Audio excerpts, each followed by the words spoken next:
ఏదో ఒక విధంగా నువ్వు దొరుకుతావు.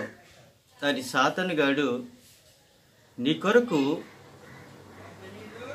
అనేకమైన వలలు ఒగ్గుతూ ఉన్నాడు. సాతానుగాడు దొరికేంత వరకు కూడా వాడును నీ కొరకు ఎన్నో వలలు ఒగ్గుతున్నాడు, ఉరులు ఒగ్గుతున్నాడు, గాలాలు వేస్తూ ఉన్నాడు.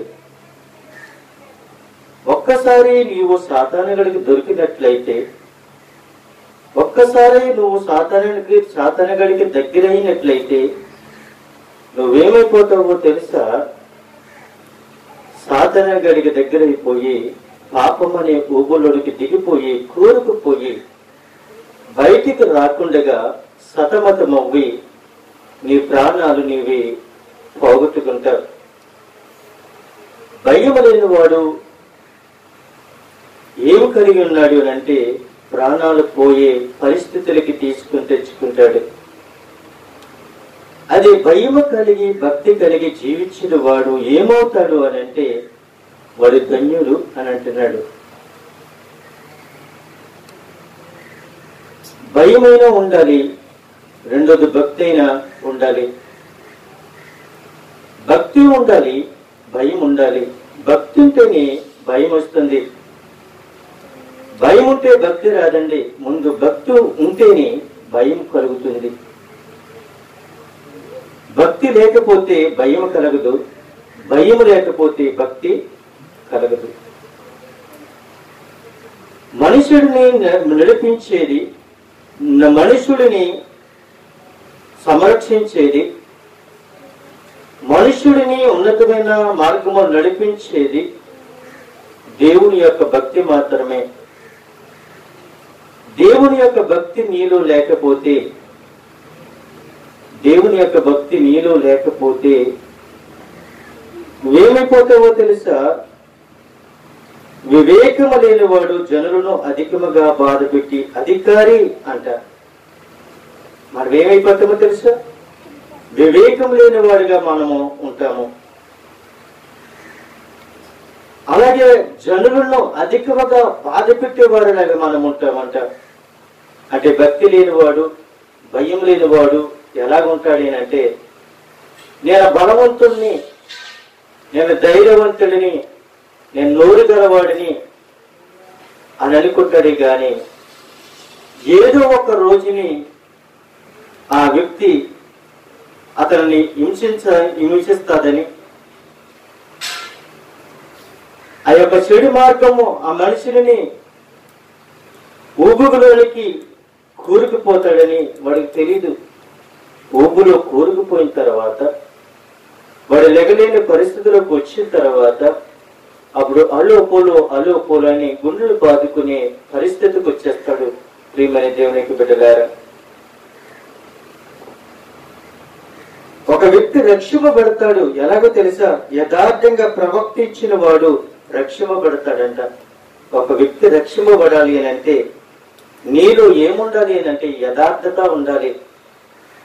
నీలో ఏముండాలి అని అంటే యథార్థత ఉండాలి. యథార్థత నీలో ఉన్నట్లయితే, నమ్మకము నీలో ఉన్నట్లయితే నువ్వేమవుతావో తెలుసా? కడుపు నిండా అన్నం దొరుకుతుంది. యథార్థంగా నువ్వు నడుచుకుంటే, యథార్థంగా నువ్వు జీవిస్తే, యథార్థంగా నువ్వు మాట్లాడితే, యథార్థంగా దేవుని యొక్క సన్నిధిలో భయభక్తులు కలిగి నీవు ఉంటే ఏం చేస్తావో తెలుసా? నువ్వు కడుపు నిండా నీకు అన్నం దొరుకుతుందంట. తన పొలము సేద్యము చేసుకుని వానికి కడుపు నిండా అన్నము దొరుకును అని అంటున్నాడు. భయం లేని వాడు, భక్తి లేని వాడు ఏమవుతాడు తెలుసా? రోడ్ల మీద తిరుగుతాడు. భయం లేనివాడు, భక్తి లేనివాడు వాడు రోడ్ల మీద తిరుగుతాడు. వాడికి పని ఉన్నా కూడా పని ఎగ్గొట్టి ఇంట్లో పడుకుంటాడు. వాడికి పని ఉన్నా, వాడి ఇంటి నిండా పని ఉన్నా, కష్టపడి పని చేసుకునే శక్తి ఉన్నా వాడు ఏమవుతాడు తెలుసా? వాడు ఇంటిలో పడుకుంటాడు. వాడి ఇంట్లో పడుకుంటాడు. ఇంట్లో పడుకుని అనుకుంటాడు, రేపు వెళ్దాంలే, వెల్లుండి వెళ్దాంలే అని అనుకుంటాడు. సమయం దాటిపోద్ది, నోటి నిండా భోజనము దొరకదప్పుడు. భోజనము దొరకదు వాడికి. ఎందుకు తెలుసా? పొలమును చేర్చిపరచాలి, పొలమును చేర్చిపరచాలి. ఎప్పుడైతే పొలాన్ని చేర్చిపరుస్తావో, ఎప్పుడైతే నీ పొలాన్ని సాగు చేస్తావో, ఎప్పుడైతే నీవు నీ పొలములకు సరైన ఎరువేస్తావో, అప్పుడు నీకు ఏం దొరుకుతుంది అంటే నీ కడుపు నిండా భోజనం దొరుకుతుంది. నీ కడుపు నిండా భోజనం దొరకడానికి కారణము ఏమిటి అనంటే నీకు దేవునిచ్చిన భక్తి నిన్ను నడిపిస్తుంది. భక్తి నిన్ను నడిపిస్తుంది, భయములోకి నడిపిస్తుంది. అయ్యో ఎవరినైనా నేను ఏదంటే నేను పాపం చేస్తానేమో, ఎవరైనా దుర్భాషలు మాట్లాడితే నేను పాపం చేస్తానేమో, ఎవరైనా నేను ఏదైనా కానరని మాట్లాడినానేమో, అయ్యో ప్రభు నన్ను క్షమించు. మనము గొడవలను కొలికి తెచ్చుకునే వారిలా కాదు, వాక్యాన్ని మనము ధ్యానించే వారిలాగా మనము ఉండాలి. నాకు ఇల్లు లేదు, వాకలు లేదని ఏడవడం కాదు. ఈ రోజుని నాకు ఇల్లు లేదు, వాకలు లేదని ఏడవడం కాదు. కష్టపడి పని చేస్తే, కష్టపడి చెమటూరిస్తే, అదే విధంగా ఆ కష్టం నిన్ను దేవుడు కనుకరించి నిన్ను రోడ్ల మీద తిరిగే వాళ్ళ కాదు, రోడ్ల మీద పడుకునే వాళ్ళ కాదు, ఉన్నతమైన స్థితిలో నిన్ను దేవుడు నిలబెడతాడు అని అంటున్నాడు. నీ పొలాన్ని సాగు చేయమంటున్నాడు, నీ పొలాన్ని శుభ్రం చేసుకోమంటున్నాడు, నీ పొలానికి శుభ్రంగా ఎరువు వేయమంటున్నాడు. అప్పుడు నీకేం దొరుకుతుంది తెలుసా? నీకు కడుపు నిండా అన్నం దొరుకుతుంది. నీకు కడుపు నిండా అన్నం దొరకపోవడం కారణం ఏమిటి అనంటే నీ సోమరపోతాను. నీ కడుపు నిండా భోజనం దొరకటం లేదు అనంటే కారణం ఏంటి తెలుసా? నీ నిద్రపోతాను.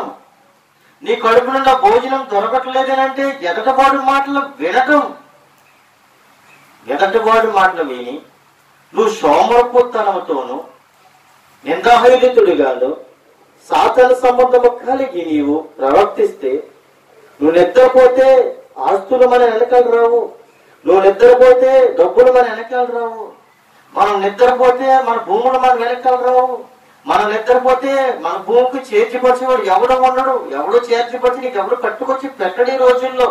నువ్వు కష్టపడమంటున్నాడు. కష్టపడాలి అంటే నీకేం కలగాలి ముందు అంటే భయం ఉండాలి, భక్తి ఉండాలి. ఈ భయము భక్తి నీకుంటే యథార్థంగా నువ్వు జీవిస్తే నువ్వేమవుతో తెలుసా? రక్షింపబడతావు. అలాగే నువ్వు పొలాన్ని చేర్చపరుచుకుంటే నీ కడుపు నిండా భోజనం దొరుకుతుందని ప్రభు సెలవిస్తూ ఉన్నాడు. అలాగే పక్షపాతం చూపుటకు మంచిది కాదని అంటున్నాడు. పక్షపాతం మనుషుల మీద మనం చూపించటం కాదు, పక్షపాతం మనుషుల మీద మనం చూపించకూడదండి. పక్షపాతము జంతువుల మీద మనం చూపించకూడదు, పక్షపాతము జనాల మీద మనం చూపించకూడదు. పక్షపాతం లేనివాడు అయితే నువ్వు రక్షింపబడతావు. పక్షపాతం లేనివాడు అయితే నీ కడుపు నిండా అన్నం దొరుకుతుంది.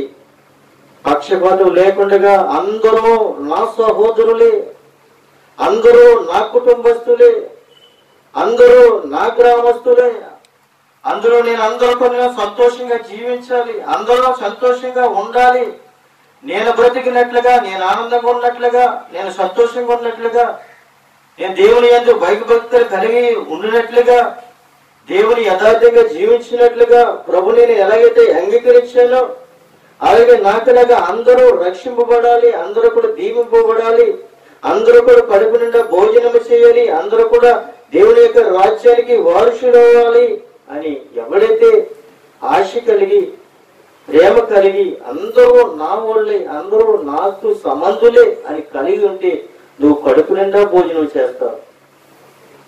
నీ కడుపు నిండా భోజనము దొరకపోవటానికి కారణం ఏమిటో తెలుసా?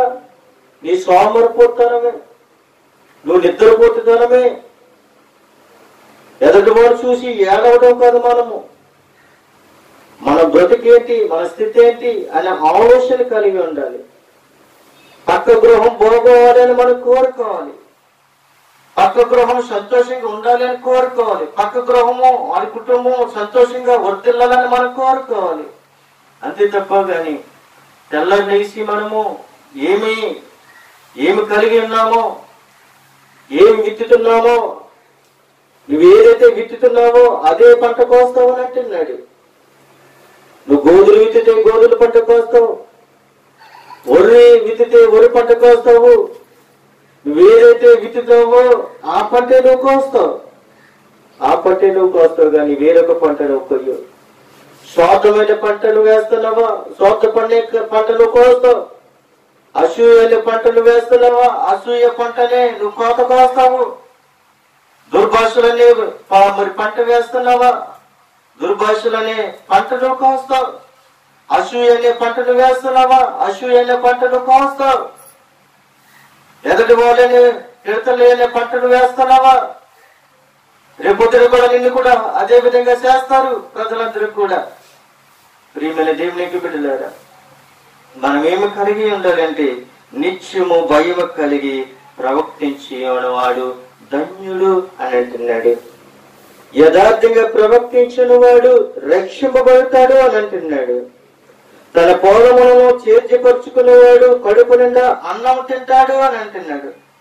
పక్షపాత వశీపించటం మంచిది కాదు అని పరిశుద్ధాత్మ దేవుడు మాట్లాడుతూ ఉన్నాడు. ప్రియమైన దేవుని యొక్క బిడ్డలారా, మనము కొద్ది నిమిషాలు దేవుని యొక్క వాక్యాన్ని మనము ధ్యానించుకుందాము.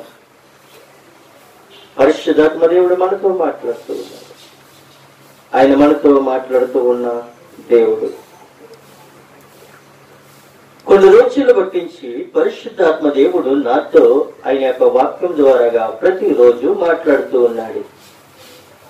కొన్ని దినాల నుండి 2వ రాజుల గ్రంథము మొదటి నుండి ఆ యొక్క గ్రంథాన్ని నేను ధ్యానిస్తూ ఉన్నప్పుడు కొన్ని రోజుల మట్టించి ఆ యొక్క మొదటి అధ్యాయం అంతా కూడా నా హృదయముతో పరిశుద్ధాత్మ దేవుడు మాట్లాడుతూ ఉన్నాడు.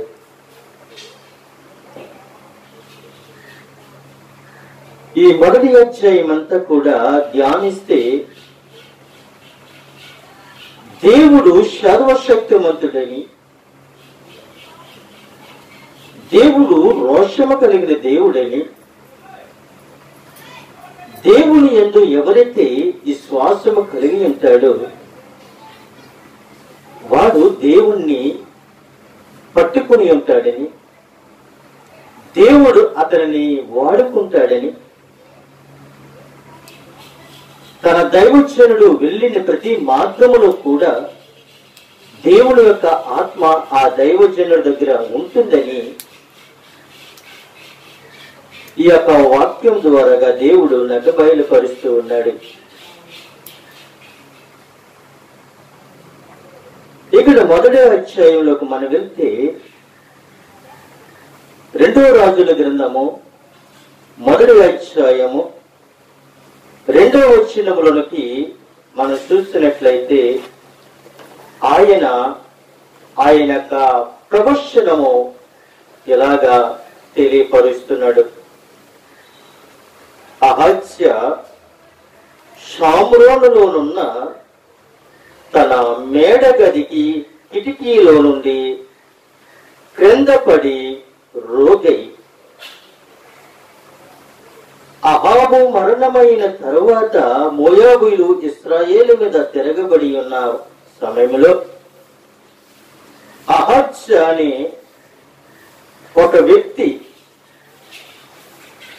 ఈ అహాజ్ అనే రాజు షోమ్రోనులో ఉన్న తన మేడ గది కిటికీలో నుండి కిందికి పడి రోగైపోయాడు.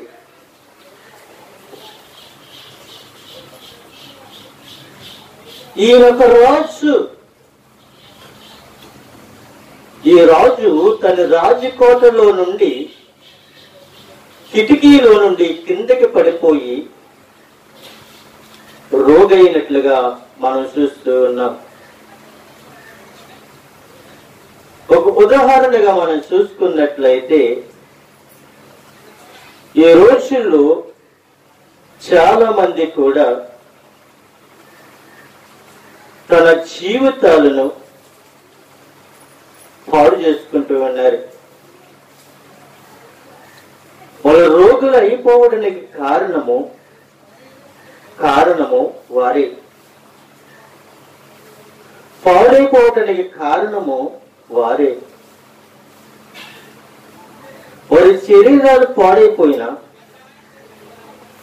వారి యొక్క అవయవాలు పాడైపోయినా, వాళ్ళ జీవితాలు పాడైపోయినా, వాళ్ళ చేతులారా వారు పాడు చేసుకుంటూ ఉన్నారు. నాకు ఎవరు అవసరము లేదు, ఎవరు సంబంధము లేదు, నా బ్రతుకు నా ఇష్టం, నా జీవితం నా ఇష్టం, నా ఇష్టం వచ్చినట్టు నేను నడుస్తాను, నా ఇష్టం వచ్చినట్టు నేను తిరుగుతాను,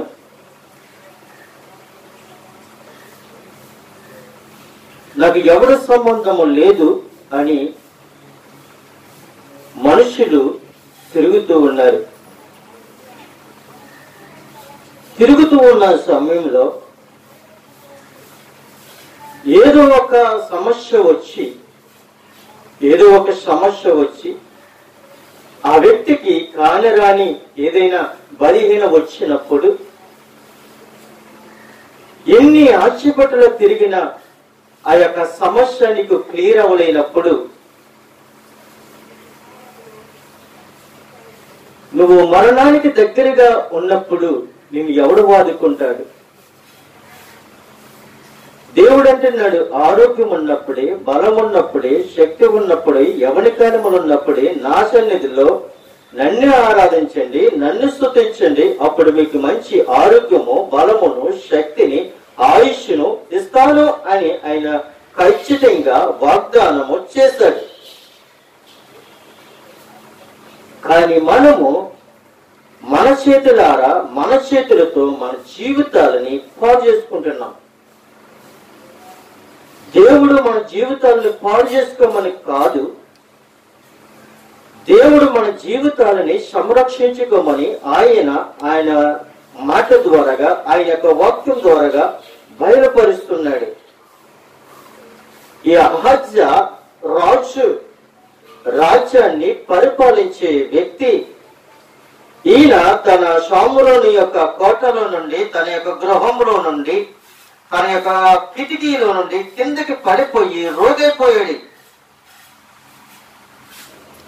ఈ అహజ్యా ఎక్కడికి వెళ్ళాలి? ఎవరి దగ్గరికి వెళ్ళాలి? ఈ రాజుని అహజ్యా వైద్యుల దగ్గరికి వెళ్ళాలి, డాక్టర్ల దగ్గరికి వెళ్ళాలి, అనేకమైన వైద్యులను సంప్రదించాలి. కానీ ఈ రాజుని అహజ్యా ఎక్కడికి పంపిస్తూ ఉన్నాడు అంటే, ఎక్రోను బయలు ప్రవక్తల యొద్దకు ఈ అహజ్యా కొంతమంది ప్రజలని, కొంతమంది పనివారిని, కొంతమంది దోతులను ఎక్రోను బయలు ప్రవక్తల యొద్దకు పంపిస్తూ ఉన్నాడు.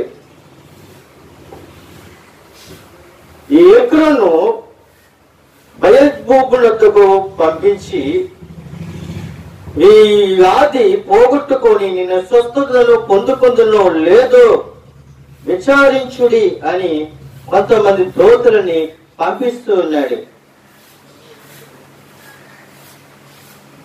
ఈ అహజ్యా అనే రాజు డాక్టర్లను సంప్రదించలేదు, లేక ఒక నాటు వైద్యులని సంప్రదించలేదు,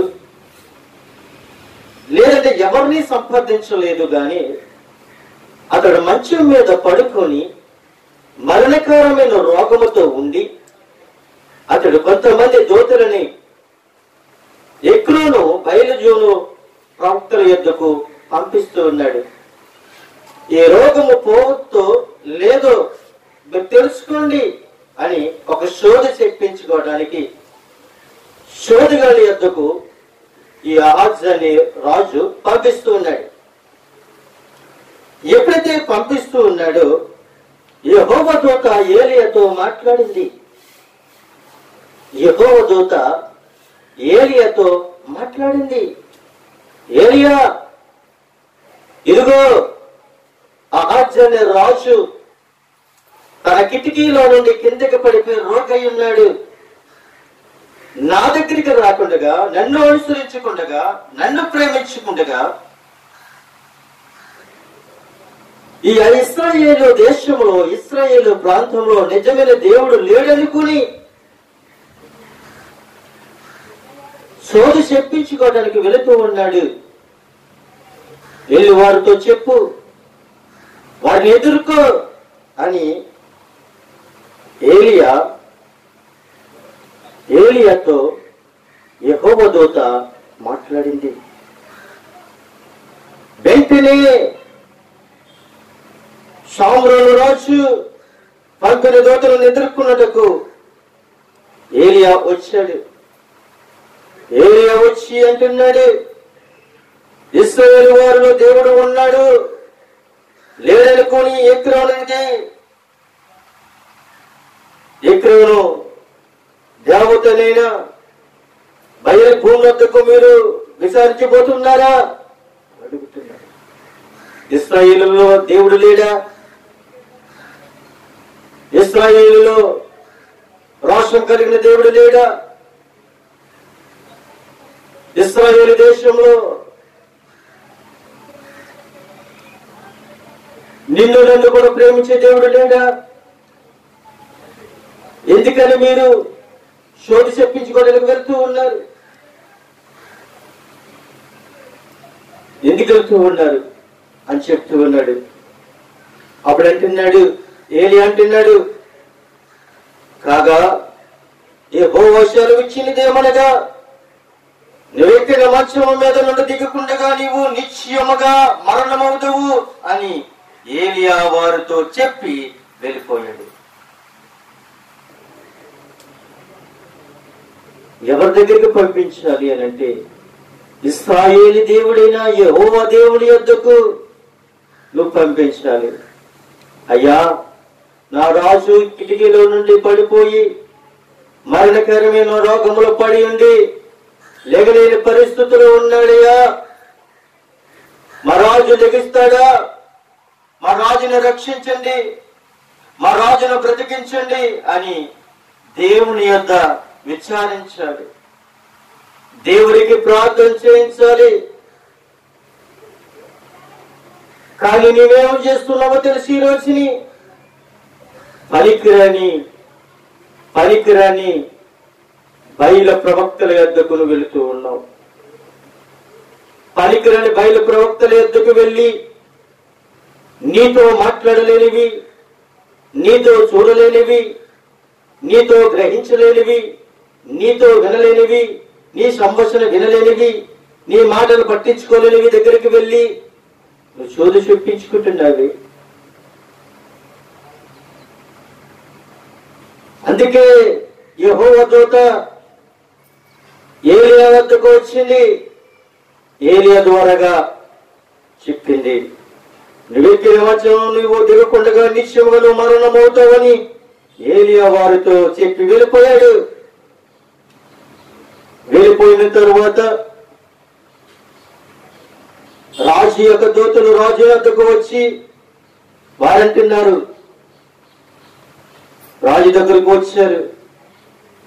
రాజు అంటున్నాడు, మీరు ఎందుకు తిరిగి వచ్చి అని వారిని అడుగుతూ ఉన్నాడు.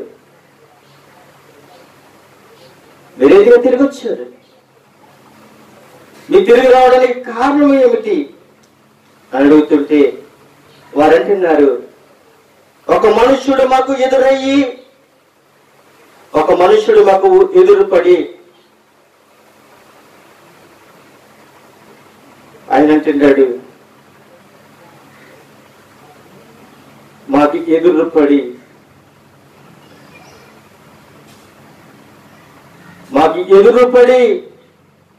ఆయన ఎలాగంటున్నాడు, మిమ్మల్ని పంపించిన రాజు యొద్దకు తిరిగిపోయి అతనికి సంగతి తెలియజేయండి. యెహోవా సెలవిచ్చిన దేవునిగా ఇశ్రాయేలులో దేవుడన్నవాడు లేడనుకొని ఎక్రోను బయలు ప్రవక్తతో బయలు భూముల వద్దకు వెళ్లి విచారణ చేయుటకు నీవు దూతలను పంపుతున్నావే, నువ్వు ఎక్కుచున్న మంచము నుండి దిగకుండా నిత్యంగా నువ్వు మరణమవుదువని అతను పలికెను అని వారు చెప్తూ ఉన్నారు. ఎప్పుడైతే ఈ మాటలు అహజ్జా అనే రాజు యొక్క పనివారు ఆ యొక్క దూతలు ఎప్పుడైతే చెప్పారు, చెప్పిన వెంటనే ఆ రాజు అంటున్నాడు, మిమ్మల్ని ఎదుర్కొని వచ్చిన ఈ మాటలు చెప్పిన వాడు ఎలాంటి వాడు? ఈ మాటలు చెప్పిన మనిషి ఎలాంటి వాడు? ఏమి కలిగి ఉన్నవాడు? ఏమి కలిగి ఉన్నవాడు? అతను ఎలాగుంటాడు? అని అడుగుతూ ఉన్నారు. అయితే వారంటున్నారు, అహజ్జా అనే రాజు యొక్క ఆయన యొక్క పనివారంటున్నారు, అతడు గొంగలు ధరించుకుని నడుములకు తోలు తట్టి కట్టుకొని ప్రత్యుత్తరమియ్యగా ఆ మనుష్యుడు గిబ్యూడైన ఏలియా అని అతడు చెప్పాడు. అతను గిబ్యూడైన ఏలియా. అతను ఏమి కట్టుకున్నాడో తెలుసా? తోలు దట్టి కట్టుకున్నవాడు, గొంగళను ధరించుకున్నవాడు, తగ్గించుకున్నవాడు, దేవుని యందు నమ్మకం కలిగిన వాడు, తోలు దట్టి కట్టుకున్నవాడు. ప్రియమైన దేవునికి బిడ్డలారా, ఈ రోజుల్లో ఉదాహరణగా చూసుకున్నట్లయితే రంగు వస్త్రాలు వేసుకుని అలంకరించుకుని 10 మందికి మనం చూపించుకుంటున్నాం. 10 రకాలుగా మనం చూపించుకుంటున్నాం. కానీ ఏలియా ఏం కట్టుకున్నాడో తెలుసా? తోలు దట్టి కట్టుకున్నాడు. తోలు దట్టి కట్టుకొని అతను చక్కగా ఆయన ఏమి కలిగి ఉన్నాడంటే తగ్గింపు జీవితాన్ని జీవిస్తూ ఉన్నాడు. ఈ మాటలు ఎప్పుడైతే రాజుతో చెప్పారో వెంటనే రాజు 50 మందిని అధిపతి అయిన ఒక్కరిని వాళ్ళు 50 మందితో కూడా ఏలియా యొద్దకు పంపించాను. ఏం చేశాడండి? 50 మంది ప్రజలని పంపించాడు. 50 మందిలో ఒకరిని ధైర్యంగా ఉన్నవాడిని పంపించాడు. ఎవరి దగ్గరికి పంపించాడు అంటే ఏలియా అనే దైవజనుడి యొద్దకు. ఏలియా అనే ఒక దైవజనుడి యొద్దకు ఈ 50 మందిలో ఒకరిని యజమానుడిని పంపించిన తర్వాత అతడు కొండ మీద కూర్చుని ఉండగా అధిపతి ఎక్కి అతని సమీపమునకు వెళ్ళి ఉన్నాడు. ఏలియా ఒక కొండ మీద కూర్చున్నాడు. ఏలియా ఒక రాయి మీద కూర్చున్నాడు. ఏలియా కింద ఉన్నవాడు కాదు. అక్కడ చూసినట్లయితే ఏలియా ఎక్కడో కనబడుతున్నాడు. కొండ మీద కూర్చున్నాడు. ఒంటరిగా కూర్చున్నవాడు ఒంటరిగానే మిగిలిపోలేదు. అక్కడ దేవుని ఆరాధించినట్లుగా దేవుడు పరిశుద్ధాత్మ దేవుడు మాట్లాడుతూ ఉన్నాడు. ఇక్కడ దేవుని గణపరుస్తున్నాడు, దేవుని ఆరాధిస్తున్నాడు, దేవుని స్తుతిస్తూ ఉన్నాడు. ఈ 50 మందిలో ఒక్కడు వెళ్ళి అంటున్నాడు, దైవజనుడా నీవు దిగు రావాలని రాజు ఆజ్ఞాపిస్తూ ఉన్నాడు. దైవజనుడా నీవు దిగు రావాలని రాజు ఆజ్ఞాపిస్తూ ఉన్నాడు, నువ్వు దిగురా అని గర్వంగా మాట్లాడుతూ ఉన్నాడు. ఎప్పుడైతే ప్రవక్త అయిన ఏలియా యొద్దకు వెళ్ళి రాజు నిన్ను రమ్మని ఆజ్ఞాపిస్తూ ఉన్నాడు, నువ్వు రా అని గర్వంతో అన్నట్లుగా అక్కడ మనకు కనబడుతూ ఉంది. అయ్యా, నువ్వు ఒక ప్రవక్త, నాకు తెలుసు. ఉదాహరణగా మనం అనుకుందాం, నువ్వు ప్రవక్త వల్ల మాకు తెలుసు, నువ్వు చెప్పిన కాంచి రాజు మంచం మీద పడి ఏడుస్తున్నాడు అని చెప్పాలి. కానీ రాజు